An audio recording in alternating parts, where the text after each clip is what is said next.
اور کتاب قرآن میں مریم کا بھی مذکور کرو، جب وہ اپنے لوگوں سے الگ ہو کر مشرق کی طرف چلی گئیں تو انہوں نے ان کی طرف سے پردہ کر لیا۔ اس وقت ہم نے ان کی طرف اپنا فرشتہ بھیجا تو وہ ان کے سامنے ٹھیک آدمی کی شکل بن گیا۔ مریم بولی کہ اگر تم پرہیزگار ہو تو میں تم سے خدا کی پناہ مانگتی ہوں۔ انہوں نے کہا کہ میں تو تمہارے پروردگار کا بھیجا ہوا یعنی فرشتہ ہوں، اور اس لیے آیا ہوں کہ تمہیں پاکیزہ لڑکا بخشوں۔ مریم نے کہا کہ میرے ہاں لڑکا کیوں کر ہوگا، مجھے کسی بشر نے چھوا تک نہیں اور میں بدکار بھی نہیں ہوں۔ فرشتے نے کہا کہ یوں ہی ہوگا، تمہارے پروردگار نے فرمایا کہ یہ مجھے آسان ہے، اور میں اسے اسی طریق پر پیدا کروں گا تاکہ اس کو لوگوں کے لیے اپنی طرف سے نشانی اور ذریعہ رحمت و مہربانی بناؤں، اور یہ کام مقرر ہو چکا ہے۔ تو وہ اس بچے کے ساتھ حاملہ ہو گئیں اور اسے لے کر ایک دور جگہ چلی گئیں۔ پھر درد ذہ ان کو کھجور کے تنے کی طرف لے آیا، کہنے لگیں کہ کاش میں اس سے پہلے مر چکتی اور بھولی بسری ہو گئی ہوتی۔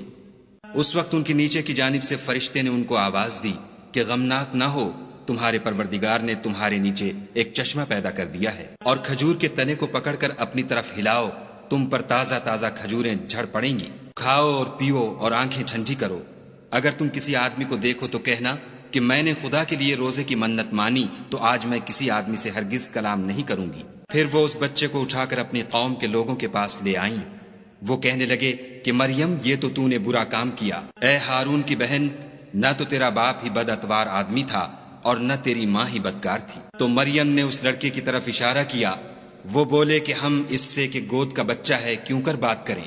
بچے نے کہا کہ میں خدا کا بندہ ہوں، اس نے مجھے کتاب دی ہے اور نبی بنایا ہے، اور میں جہاں ہوں اور جس حال میں ہوں مجھے صاحب برکت کیا ہے، اور جب تک زندہ ہوں مجھ کو نماز اور زکوٰۃ کا ارشاد فرمایا ہے، اور مجھے اپنی ماں کے ساتھ نیک سلوک کرنے والا بنایا ہے اور سرکش و بدبخت نہیں بنایا۔ اور جس دن میں پیدا ہوا اور جس دن مروں گا اور جس دن زندہ کر کے اٹھایا جاؤں گا، مجھ پر سلام و رحمت ہے۔ یہ مریم کے بیٹے عیسیٰ ہیں، اور یہ سچی بات ہے جس میں لوگ شک کرتے ہیں۔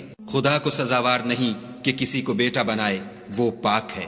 جب کسی چیز کا ارادہ کرتا ہے تو اس کو یہی کہتا ہے کہ ہو جا، تو وہ ہو جاتی ہے۔ اور بے شک خدا ہی میرا اور تمہارا پروردگار ہے، تو اسی کی عبادت کرو، یہی سیدھا رستہ ہے۔